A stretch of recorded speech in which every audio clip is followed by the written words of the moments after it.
So today I want to talk about a different kind of special move. We've already gone over down inputs, cursor forward, whatever. But there is a certain type of easier special move, at least to me, that I want to show you. Today I want to talk about charge moves. Charge moves are moves that don't use a typical quarter circle or whatever motion input. Even though a character like Guile recently had one added to him, that's not his whole game plan. If we pull up Guile's command list and go inside, we can see that he has what looks to be much simpler inputs. Back and forward, down and up. These are charge moves. Denoted by the glowing yellow arrow, that means that you need to hold that direction for a certain amount of time.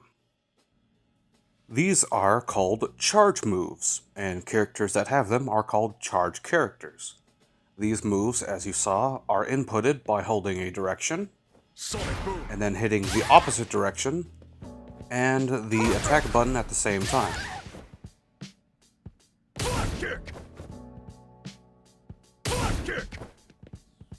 Now, obviously, you might be thinking, well, how long do I have to hold them?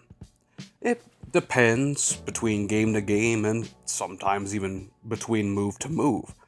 But in a game like Street Fighter 6, you must hold it for 45 frames, and then you can do the opposite input.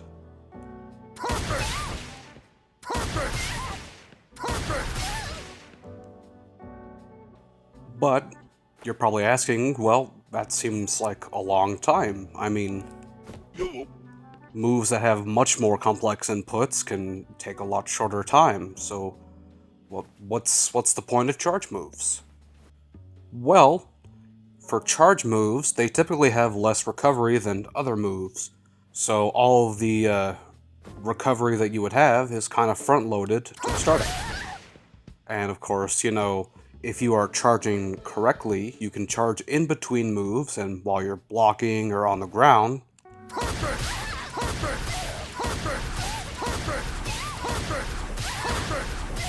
you're not really hindered by a whole lot of things. And obviously, like regular special moves, it doesn't really matter what is on the motion because they could be two completely different things. A lot of times you'll see that back forward and punch will typically be a fireball or something.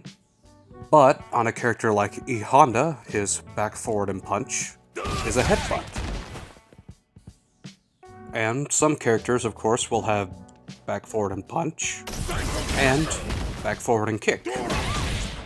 Or, if Street Fighter didn't go and ruin it with Street Fighter 6, because no character has a back forward kick move anymore. Looking at Guile, we can see that he has back forward and punch, Sonic Boom. It is a fireball, it's pretty good. And you have a perfect version and a non-perfect version. The perfect version is gotten by hitting it on the correct timing. Because you can kinda do it a little late and still get it.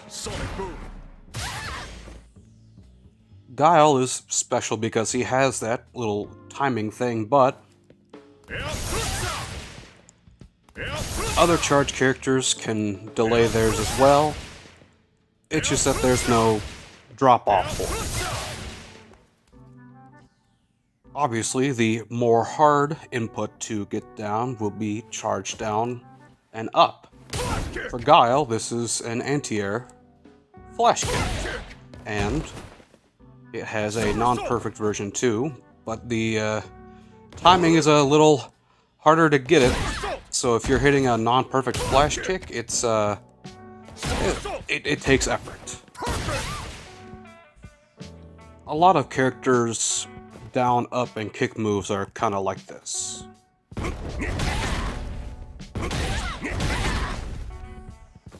There are some exceptions, like M. Bison, who has head stomp on down, up, and kick, which can be inputted with another kick motion to actually stomp down in Street Fighter 6. But M. Bison also has an up, down, and punch move, which is Devil's Reverse, which is kind of hard to hit, but up, down, punch, and then punch again. In older Street Fighter games, because in Street Fighter 6, you have to do both with punch, and I hate it, but that's not the point of the video. Holding down back will give you both back charge for back forward moves, and down charge for down up moves. This is usually pretty important, as being able to pick between such different options is very vital to your game plan. Here in training mode, I have set up a couple of things for Chun-Li to do, and charging down back will let me answer both of them. My up kicks failed right there, but when she jumped up, I got her. Here she goes. And Air Slasher got her. Up kicks got her. See, it's pretty easy to swap between the two. But still, you know, having to wait to charge for so long instead of just hitting the old two-step, you know, it takes a while. What am I gonna do? Just go and sit forever in front of my opponent to combo into it? Well, no. You can actually hold down and charge while you're doing other moves. This is a pretty cool DJ combo he can do in the corner. In fact, it's so good that he can hit two. Even without a jump in, you can usually land a combo that will charge in time. Now, charge characters can't just throw out their sonic booms and flash kicks and expect it all to work out, because sometimes those moves just aren't at the correct range to hit the opponent. So you will have to use your normals, especially whenever you don't have charge. That hits very deep. And it's a little harder to get, but I can anti-air there. But Flash Kick goes straight under her. Even closer that time, and Flash Kick just misses. And that's charge characters for now. Obviously, you will take a little getting used to with them.